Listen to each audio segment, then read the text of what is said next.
अधिक मासाचं महात्म्य पाहत आहोत. मागील दुसऱ्या अध्यायामध्ये आपण पाहिलं की मलमास मानवी रूप धारण करून दुःख करायला लागला. कारण मलमासाचा स्वीकार कोणी केला नाही, अधिक मासाचा. तो मूर्छित पडला. भगवान नारायणांकडे आले आणि तिथे आल्यानंतर नारायण भगवंताने समजून सांगितलं आणि त्यांना घेऊन वैकुंठ लोकामध्ये गेले आणि भगवंताला या अधिक मासाचा परिचय करून दिला. आता त्या पुढील कथा आपण अध्याय 3 मध्ये या ठिकाणी पाहणार आहोत. श्री गणेशाय नमः. थरथर कापणाऱ्या दीनवदन मनुष्यरूपी व्यक्तीला पाहून श्रीकृष्णाने विष्णूला सर्व माहिती विचारली. त्यावर भगवान विष्णूने पुरुषोत्तमाला म्हटले, सर्व 12 महिन्यांना आपले आपले स्वामी असतात व शुभ कार्यांना ते उचित असतात, पण या अधिक मासाला काहीच मान नाही. सर्व महिने त्याची चेष्टा करतात. लोक त्याला मलमास म्हणतात. शुभ कार्याला तो वर्ज आहे. त्यामुळे तो फारच हीन झाला आणि मला वैकुंठात शरण आला. पण याचे दुःख प्रभू तुम्हीच दूर करू शकता, म्हणून मी याला येथे घेऊन आलो, तरी याचा उद्धार करावा. भगवान श्रीकृष्ण म्हणतात, विष्णू तुम्ही हे फार चांगले केले. तुम्ही ज्याचा स्वीकार केलाय त्याचा स्वीकार मीही करणार.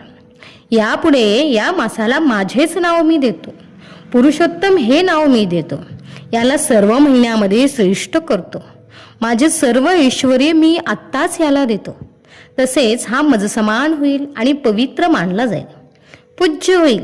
सर्व महिन्यात लोक स्वार्थाने सकाम उपासना करतात, यज्ञाधिक करतात, स्वर्ग भोगतात, परत जन्माला जातात. पण या महिन्यामध्ये जो कोणी सकाम किंवा निष्काम भावनेने दानादी व्रते करेल त्याचा परिणाम म्हणून माझ्या निजधामास तो प्राप्त होईल आणि त्यांना मोक्ष मिळेल. अहो इतकेच नाही, तर या मासात जो माझी पूजा करेल तो भक्तही मजला प्राप्त होईल. जे लोक याचा तिरस्कार करतील त्यांना अत्यंत दुःख प्राप्त होईल. आणि जे स्नान, दान, उपोषण, व्रते, नामस्मरण, पूजन इत्यादी सत्कर्मे या अधिक मासामध्ये, या पुरुषोत्तम मासामध्ये करतील त्यांना महद्भाग्य प्राप्त होईल. श्रीकृष्णांचा असावर मलमासाला प्राप्त झाला तेव्हा विष्णू परत त्याला वैकुंठात घेऊन आले आणि अधिक मासाला त्याने वैकुंठात राहावयास स्थान दिले. बघा, जेव्हा आपण आपलं दुःख भगवंताला सांगत असतो तेव्हा भगवंत दुःख तर दूर करतातच, पण किती देतील सांगता येत नाही. म्हणून दुःख असो सुख असो आपण नेहमी भगवंताला शरण गेलं पाहिजे. आणि आपलं सुख असेल, दुःख असेल, कुठली अडचण असेल, आनंदाचा क्षण असेल, प्रत्येक गोष्ट आपण भगवंतासोबत शेअर करायला पाहिजे. जर आपल्याला ही सवय लागली ना देवासोबत बोलायची, तर देव आपल्या गोष्टी ऐकतो. आपल्यालाही त्याच्याशिवाय करमत नाही, त्यालाही आपल्याशिवाय करमत नाही. इकडे पुरुषोत्तमाने अधिक मासाचं, मलमासाचं दुःख दूर केलं आणि त्याला सर्व मासामध्ये सर्वश्रेष्ठ ठरवलं आणि स्वतःचं नाव त्या मलमासाला दिलं. त्याला लोक पुरुषोत्तम मास असं म्हणायला लागली आणि त्या पुरुषोत्तम मासाला वैकुंठामध्ये राहायला स्थान दिलं.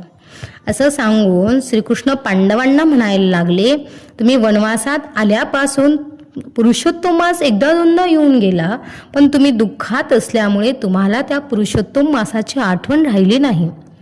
तुम्ही जर या पुरुषोत्तम मासामध्ये व्रत केलं असतं तर तुमचं दुःख टळलं असतं. तसेच द्रौपदीच्या बाबतीत पूर्वजन्मी जी घटना घडलेली आहे त्यामुळे तिला दुःख प्राप्त झाले आहे.